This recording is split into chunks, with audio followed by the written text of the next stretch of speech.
অনানুষ্ঠানিক যুদ্ধাবস্থা বিরাজমান। এখনো যদি কোনো সন্দেহ থাকে তাহলে বলতে হবে যে আপনি রিয়ালিটি থেকে অনেক দূরে অবস্থান করছেন। আজকে ইউনূস যা করে যাচ্ছেন 9টি মাস, উনি প্রথমে এসেই কি করছেন, যা উনি করেছেন বাংলাদেশের ইতিহাসে কেউ তা করেনি। তিনি বারবার শুধু বলেন যুদ্ধ পরিস্থিতি, এবং তিনি আজকেও আওয়ামী লীগকেই দোষারোপ করছেন। আমরা জানি আওয়ামী লীগ কিন্তু তারা কোথাও দাঁড়াতে পারছেন, তাদের মিছিলের লোক পর্যন্ত নাই, 10-15 জনের মিছিল আমরা দেখতে পাই তাদের, রাইট? তো তিনি এখনো ওই আওয়ামী লীগকে দোষ দেওয়ার চেষ্টা করছেন এবং মানুষকে তিনি ভরসা রাখতে বলছেন তার উপরে। কি মনে হয় প্রেস সচিবের বক্তব্যের বিষয়ে আপনি শুনেছেন? দেখুন, এটা আশ্চর্য হওয়ার কিছু নেই। হায়া এবং লজ্জা একজন মানুষের যদি লোপ পায়, তিনি যে কোনো অবস্থান নিতে পারেন, যে কোনো ভাবেই আপনার জনসমক্ষে চেহারা দেখাতে কুণ্ঠিত হন না। আপনার রিসেট বাথরুম থেকে শুরু করে আপনার প্লুরাল স্পেস সংকুচিত করার যে প্রয়াস তিনি পেয়েছেন, সেটি তাকে ইতিহাসে নির্দিষ্ট একটি আপনার অবয়ব প্রদান করবে, এবং তিনি গণতন্ত্রের হত্যাকারক হিসেবে গণতন্ত্রের সংকুচিত করবার একজন কুশীলব হিসেবে ইতিহাসে হয়তোবা চিত্রিত হয়ে থাকবেন। সময়ই বলে দেবে শেষ অবধি তিনি অসাধারণ একটি নির্বাচন উপহার দেন, না নির্বাচনের এই নৌকোর মধ্যে আপনার বিমুচিকা এখন দেখবার পালা।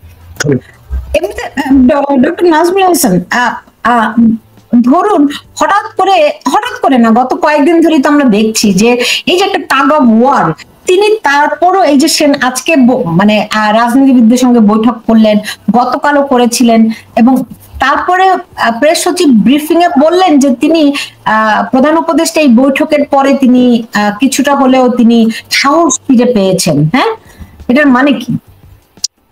মানে হচ্ছে যে লোকজন দেখে যারা তার সঙ্গে কনসাল্ট করতে এসেছিল তাদের সঙ্গে কেউ বলছে, তাদের মনোভাব তিনি জানেন।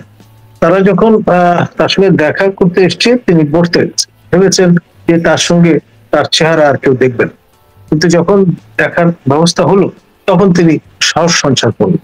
কারণ একজন বাজিকর সবসময় গিমিক যে কোনো ধরনের সেটি দেখাতে পারদর্শী, এটা আমরা বরাবর দেখেছি, এবং তিনি এই অঞ্চলের সেরা বাজিকর, সেরা মার্কেটিং ম্যান, সেরা প্যাক। ধন্যবাদ।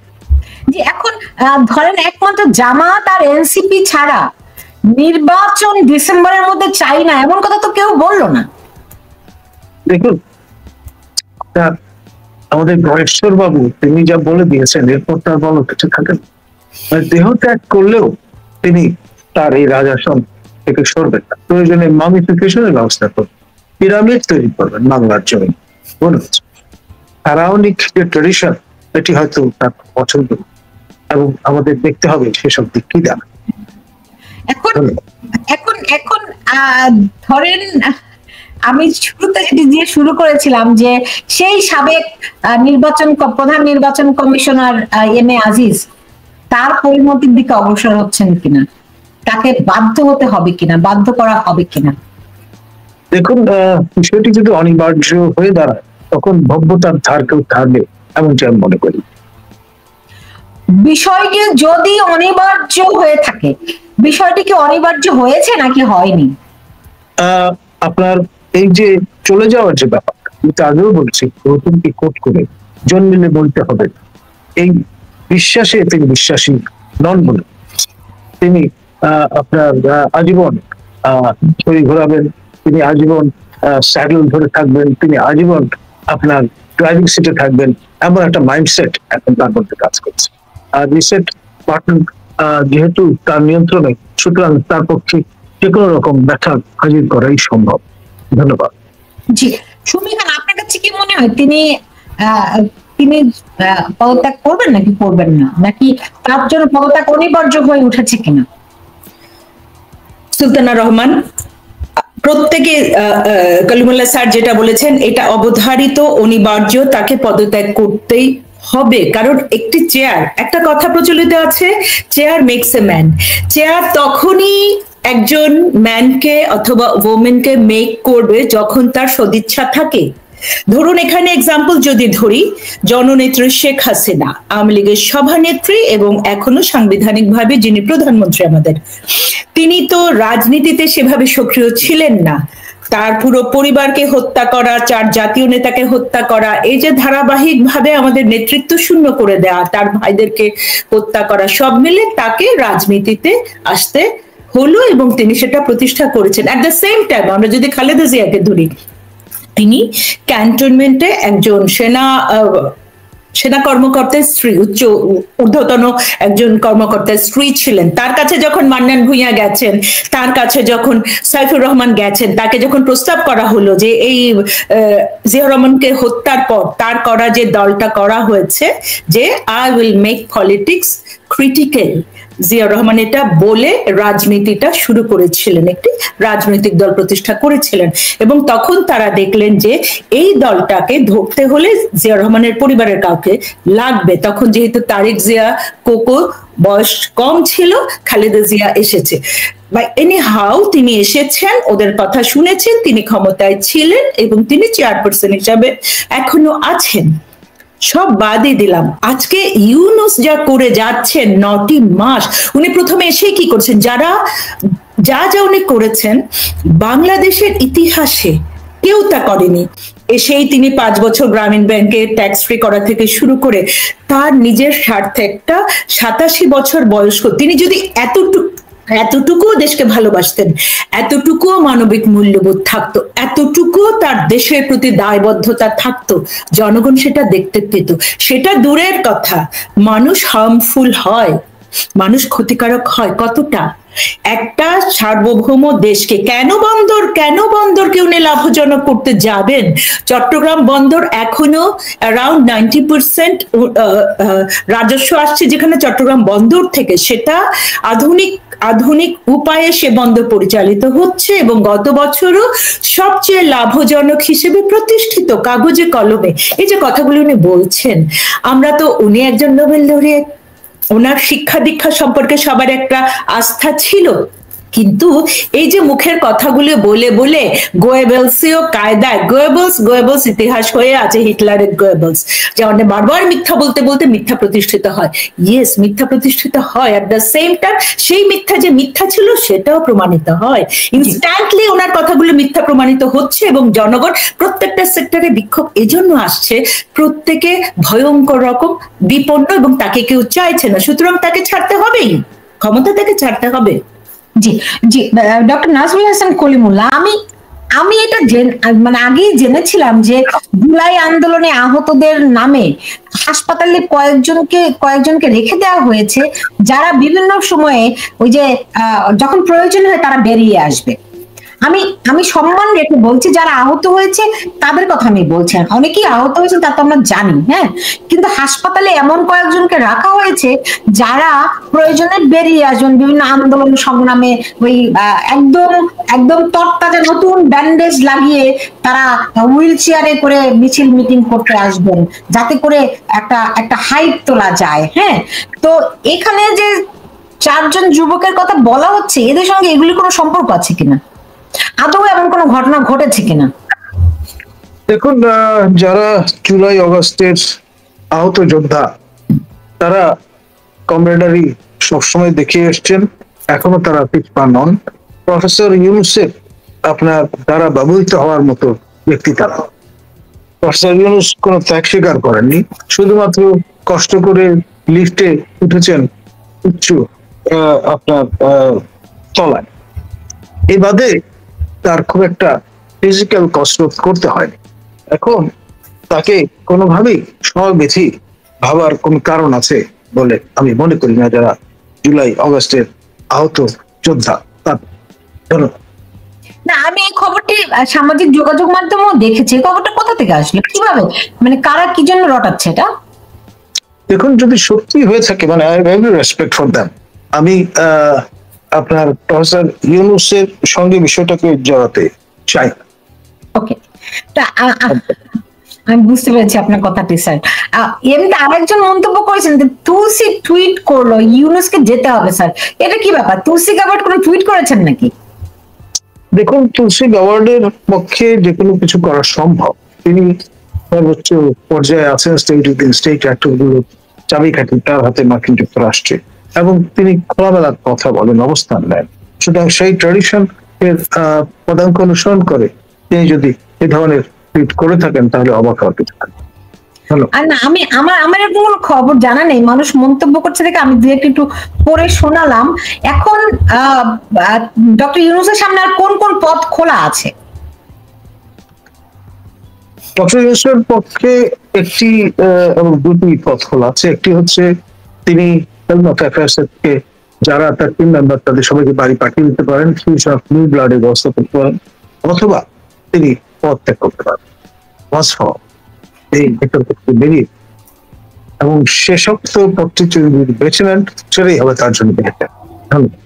স্যার, আপনি যে এই মন্তব্যগুলো করছেন এর পেছনে কি কি তথ্য উপাত্ত আপনার কাছে আছে?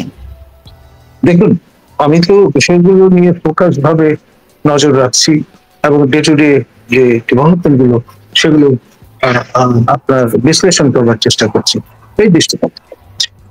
জি জি জি জি যদি ধরেন তিনি পদত্যাগ করেন, যদি যদি না করেন তাহলে কি হবে? যদি না করেন তাহলে ইতিহাসের যে অনিবার্য নিয়তি সেটি তাকে ফেস করতে হবে। তিনি অসম্মানিত হবেন, তার যে সম্মানের আসনটি সেটি তিনি চিরতর হবেন। এটা তো খুবই গুরুতর কথা। সুমি খান। হ্যাঁ সুলতানা, এটা কলিমুল্লাহ স্যার যেটা বলেছেন, ওনার দীর্ঘ অবজারভেশন, নট দ্যাট যে অবজারভেশন, নট অনলি দ্যাট, উনি সবকিছুর নজরদারের মধ্যে ওখানে থেকে ওনার অবজারভেশনটা উনি বলছেন, এবং সেটা দ্যাটস দ্য রিয়েলিটি। এখন দু কান কাটা তো সামনে দিয়ে যায়, যার এক কান কাটা সে পেছন দিকে যায়। এখন অসম্মানে তো তার কিছু আসছে যাচ্ছে না, প্রশ্নটা ওখানে। এত অসম্মানের পরও যখন তার কিছু আসে যায় না, এতবার বলার পরও, সেনাবাহিনী থেকে 3 বাহিনী থেকে বলার পরও 3 বাহিনীর প্রধান সরে যাবেন বলেছেন, ব্যারাকে ফিরে যাবেন বলেছেন, যতটুকু আমরা সাংবাদিকরা জানতে পেরেছি, সেই জায়গাতেও যখন তিনি এইটুকু নিজের সম্মানকে তিনি পরোয়াই করছেন না, এবং আমরা এটাই বুঝতে পারছি না যে কার জন্য, কেন তার এতটা লোভ। ও যে বলে যে লোভে অন্ধ হয়ে যাওয়া, brain is not working properly, হয়তো তার ব্রেন প্রপারলি ওয়ার্ক করছে না। এবং এখানে আপনি গ্যাবার্ডের যে কথাটা বললেন, তুলসী গ্যাবার্ড অলওয়েজ, এটা ঠিক যে উনি স্ট্রেট কথা বললেন, সেই পদেই তিনি আছেন, দায়িত্ব নিয়েই বলছেন। এবং দায়িত্ব নেবার পরে তিনি যখন গোয়েন্দা 42টা দেশের গোয়েন্দাদের সাথে বৈঠক করেছেন দিল্লিতে, আমরা জানি, এবং তখন তিনি কড়া হুঁশিয়ারি দিয়ে দিয়েছেন। কিন্তু সেই গোয়েন্দা বৈঠকে বাংলাদেশ ছিল না, পাকিস্তান ছিল না, চীন ছিল না, এই 3টি দেশ বাদে সব দেশের গোয়েন্দাদেরকে নিয়ে দিল্লিতে তিনি 3 দিনের বৈঠক করেছেন, এবং তিনি স্পষ্ট হুঁশিয়ারি দিয়েছেন কোন রকম জঙ্গিবাদ তারা টলারেট করবেন না, যে জঙ্গিবাদ মানুষকে হত্যা করে, নিরীহ মানুষ হত্যা করে। এবং এই জায়গায় ইউনুসের বিষয়টা আপনার স্মরণে আছে, ট্রাম্প ক্ষমতায় এসে কিন্তু মেটিকুলাস প্ল্যান এবং $50 মিলিয়ন যে বাইডেনের সময় কিভাবে গেছে এবং নাম উল্লেখ করে করে বলেছেন উনি ইউনুসের। তো ওই জায়গাতে কি আমরা আবার কি ট্রাম্পকে দেখতে পাবো কিনা, তুলসীর পরে কি ট্রাম্প কোনো মন্তব্য করবেন কিনা, এটাও কিন্তু এখন একটা প্রশ্ন। জি জি ডক্টর নাজমুল হাসান, আমাকে যদি একটা জিনিস বলতেন, ধরেন আমার কাছে এমন এমন সব খবর আসে যে আমার আসলে সত্যি বলতে কি যে গায়ের রক্ত হিম হয়ে আসে। এমন খবর শুনতে পাচ্ছি যে একটা যুদ্ধ না বাঁধিয়ে তিনি সরবেন না, যখন চতুর্দিক থেকে সব পক্ষ এখন রাস্তায়, তো একটা মুখোমুখি অবস্থা, গৃহযুদ্ধ পরিস্থিতি, এবং তিনি নিজেও বলছেন যে আমরা একটা, তিনি আজকেও বলেছেন নাকি যে তার প্রেস সেক্রেটারি বললেন যে একটা যুদ্ধ পরিস্থিতি। তো যদি সেরকমটি হয় এটা তো ভয়াবহ একটা ব্যাপার। আপনার কাছে এই বিষয়ে, এই সংক্রান্ত কোনো বিষয় আছে কিনা? দেখুন, তিনি যুদ্ধ প্রস্তুতি নিয়েই এই দায়িত্ব গ্রহণ করেছেন। এবং তার সহানুদৃষ্টি করেছে নর্থ মানে ইস্টার্ন যে স্টেটস গুলো আছে ভারতের তাদের প্রতি। এবং এটা এমন হতে পারে যেহেতু ধর্মীয় একটা বিষয় আছে এখানে, কো রিলিজিয়নিস্ট, আপনার মেজরিটি পিপল তারা কিন্তু খ্রিস্ট ধর্মাবলম্বী, তাদের প্রতি সংহতি প্রকাশ করাটা হয়তোবা তার জন্য অত্যাবশ্যক। সে কারণেই তিনি হয়তো এমনটি বলছেন বা করছেন। ফাইনালি কি দাঁড়ায়। আমি আমি আজকে একটা কালবেলার একটা রিপোর্ট দেখেছি, সেখানে রিপোর্টটির হেডলাইন হচ্ছে বাংলাদেশের সামরিক ঘাঁটি নির্মাণ করতে চায় চীন, দাবি যুক্তরাষ্ট্রের। এটি আমারও নজরে পড়েছে। এখন ধরুন কোকো আইল্যান্ডে মিয়ানমারে আপনার নেভাল বেজ আছে চীনের, তো আরো উত্তরে যদি বাংলাদেশের টেরিটরিতে সেরকম একটা ফুটহোল্ড তারা পেয়ে যান, definitely love to go for that. আর ইউনুস যদি সেই ইজারা দেওয়ার ব্যবস্থা করতে পারেন তাহলে চীনাদের ডার্লিং হতে পারেন তিনি। এবং যুক্তরাষ্ট্র সতর্ক প্রতিক্রিয়া ব্যক্ত করেছে, এবং যুক্তরাষ্ট্র যদি তার মাথার উপর থেকে আপনার হাতটা তুলে নেয় তাহলে তিনি চীনের দ্বারস্থ হবেন, এমনটাই মনে হচ্ছে। এটা কিন্তু দেখেন আজকে বাংলাদেশের সবগুলো গণমাধ্যম এই খবরটি, ইন্ডিপেন্ডেন্ট টেলিভিশনের আমি শিরোনাম দেখছি, বাংলাদেশে সামরিক উপস্থিতির কথা ভাবছে চীন, মার্কিন সতর্কতা। ওই একই কিন্তু। আমরা কি তাহলে ধীরে ধীরে ওই পরিস্থিতির মধ্যে প্রবেশ করছি? এরকম কি বিষয়টি, মানে যুদ্ধের দিকে, যুদ্ধাবস্থায় প্রবেশ করছি, যুদ্ধের মুখোমুখি হচ্ছি? দেখুন, এটি যদি অনিবার্য হয়ে দাঁড়ায় আমাদের ইউনুস প্রশাসনের রণনীতি রণকৌশলের কারণে, তাহলে আমাদেরকে সেটি হয়তো ফেট অ্যাকমপ্লি হিসেবে গ্রহণ করতে হবে। আর প্রফেসর ইউনুস যতদিন হেলথ অফ অ্যাফেয়ার্স আছেন তিনি তার মতো করে পরীক্ষা নিরীক্ষা করতেই থাকবেন। এখন স্যার তিনি তো, আমরা বুঝতে পারছি তিনি নির্বাচন দিতে চাচ্ছেন না, এবং সবগুলো দল আজকেও বিএনপির যে ভারপ্রাপ্ত চেয়ারপারসন তারেক রহমান তিনি যেটি বলছেন, যে তিনি বলছেন তিনিও আজকে একটা বিবৃতিতে বলেছেন যে ডিসেম্বরের মধ্যে নির্বাচন চান। কিন্তু ডক্টর ইউনূসের যে প্রেস সেক্রেটারি শফিকুল আলম তিনি কিন্তু আজও বলেননি যে ডিসেম্বরের মধ্যে নির্বাচন দেবেন, বরং জুনের মধ্যে নির্বাচনের কথা বলেছেন। তার মানে তারা নির্বাচন দিতে চাচ্ছে না। এদিকে যদি ধরেন এই যে চায়না যদি বাংলাদেশে সামরিক উপস্থিতি কথা ভাবে, এবং আমেরিকা এর মধ্যে সতর্কতা জারি করেছে, রাইট? তো সেই ক্ষেত্রে আমরা কি যুদ্ধের মধ্যে অলরেডি পড়ে গেছি কিনা স্যার? দেখুন, এটি তো অনানুষ্ঠানিক যুদ্ধাবস্থা বিরাজমান। এখনো যদি কোনো সন্দেহ থাকে তাহলে বলতে হবে যে আপনি রিয়ালিটি থেকে অনেক দূরে অবস্থান করছেন। আমাদের যে অঞ্চলটি মিয়ানমার সন্নিহিত, সে অঞ্চল ইতিমধ্যে আপনার একটা এক্সটেন্ডেড নোম্যান্স ল্যান্ডে পরিণত হয়েছে, এবং এর ফলে আমরা দেখছি যেভাবে জাস্টিফাই করি যে আপনার আরাকান আর্মি তাদের শ্বশুরবাড়ি বেড়াতে এসছে দামান হিসেবে, কিন্তু এসছে আমাদের টেরিটরিতে ঢুকেছে, তারা পাসপোর্ট ভিসা নিয়ে আসেনি, ইমিগ্রেশন ফর্মালিটি কমপ্লিট করেন এবং ইউনিফর্ম পরে তারা ঢুকে পড়ছে। এবং এই যে অবস্থাটা, সেটি জলকেন্দ্র নামেই হোক আর যে কোনো কারণেই হোক, আপনার সেটি কিন্তু আমাদের জন্য শুভ ফল বয়ে আনবে এমনটি আমি মনে করি না। ধন্যবাদ। আমি বুঝতে পারছি আপনি যেটা বলেছেন, কিন্তু তারা আজকে তো ডক্টর ইউনূসের টিম আজকে আরো ভারতের দিকে অঙ্গুলি দিল যে ভারতের আধিপত্যবাদের বিরুদ্ধে রুখে দাঁড়াতে, মানে মুখস্থ কথা সবসময় যেটি বলে আর কি। দেখুন, ভারত বিরোধী যে ক্যাম্পটি আছে তাদের উত্তেজিত করা, তাদের এই উত্তেজনাটাকে ক্যাপিটালাইজ করে আরো যদি কিছুদিন ক্লিং অন টু পাওয়ার করা যায় তাহলে ওয়াই নট, তিনি সেটা করবেন। He will not leave any stone unturned to stick to power. ধন্যবাদ। মানুষ কিন্তু ডক্টর ইউনূসকে চিনে গেছে। দেখুন বলছে কি যে মরে গেলেও ইউনূসের পদত্যাগ সম্ভাবনা নেই। হ্যাঁ, সুমি খান।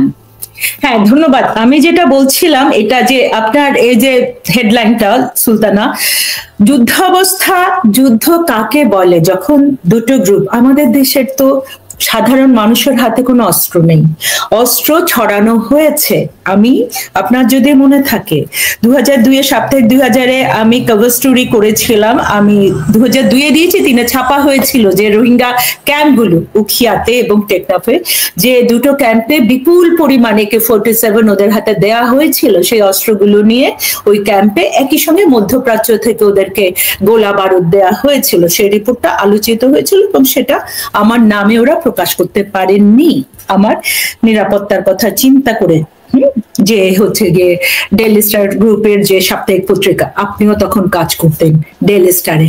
এনিওয়েজ, আজকে আবারও সেই রোহিঙ্গা ক্যাম্পে বিপুল অস্ত্র দেয়া হলো এবং এই অস্ত্র শোনা যাচ্ছে পাকিস্তান থেকে যে জাহাজ এসেছে, দুটো জাহাজ চেক পর্যন্ত করতে দেয়া হলো না যে ওখানে কি অস্ত্র, কি আসলে অস্ত্র না অন্য কিছু, বরঞ্চ চাকরি গেল, যে কনসার্ন অফিসার যারা তাদের চাকরি চলে গেল। এই অবস্থাটা হানাহানি এবং রক্তপাতের যুদ্ধাবস্থা বলতে চীন যদি যুদ্ধে নামে, চীন যদি তার ঘাঁটি করতে যায়, আর আমেরিকাকে ওরা ঘাঁটি করতে দেবে না, ভারতকে তার নজরদারিতে রাখার জন্য, চায়নাকে নজরদারিতে রাখার জন্য, দক্ষিণ এশিয়াকে নজরদারিতে রাখবার জন্য বাংলাদেশ কেন সব সময়, বাংলাদেশের জনগণ কেন সব সময় এই ধরনের আধিপত্যবাদীদের, সাম্রাজ্যবাদী শক্তিকে তারা কখনো গ্রহণ করবে না।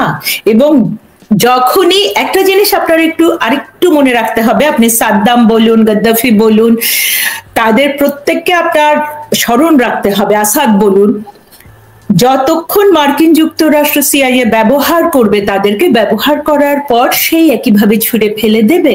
আজকে কি তাহলে নিউ ইয়র্ক টাইমসে যে রিপোর্ট প্রকাশিত হচ্ছে পদত্যাগ করতে চায়, নিউ ইয়র্ক টাইমস তো মার্কিন সরকার যেমন চায় তেমন করে প্রকাশ করে সংবাদ, এরকমই প্রচলিত। তবে কি আমরা এই ইঙ্গিতটা আমরা কি মনে করতে পারি যে এটা একটা ইঙ্গিত, তুলসী বলুন, নিউ ইয়র্ক টাইমস বলুন, যে তোমাকে দিয়ে কাজ যা দরকার, আমাদের কিছু কাজ আদায় হলো, বাকি কাজ অন্য কাউকে দিয়ে আদায় করব, এই মুহূর্তে তোমাকে যেতেই হবে, এরকম কিছু কিনা এটাও আমাদেরকে দেখতে হবে। তবে এটা যুদ্ধাবস্থা বলে আমি মনে করছি না, মনে করছি যে বিপন্ন জনগণকে রক্তপাত হানাহানির মধ্যে একেবারেই অসহায় অবস্থার মধ্যে ফেলে দেয়া হলো, জনগণকেই ব্যবহার করা হচ্ছে, জনগণই টার্গেট, বাংলাদেশি টার্গেট, কিন্তু বাংলাদেশ সিরিয়া হবে না। বাংলাদেশে এখনো অতন্দ্র প্রহরী বাংলাদেশের মুক্তিযোদ্ধার সন্তানেরা আছে, সেনাবাহিনী আছে, যেটা আমরা দেখতে পাচ্ছি, যে কারণে এখনো সেনাবাহিনীর প্রতি মানুষের, জনগণের প্রত্যাশা আছে।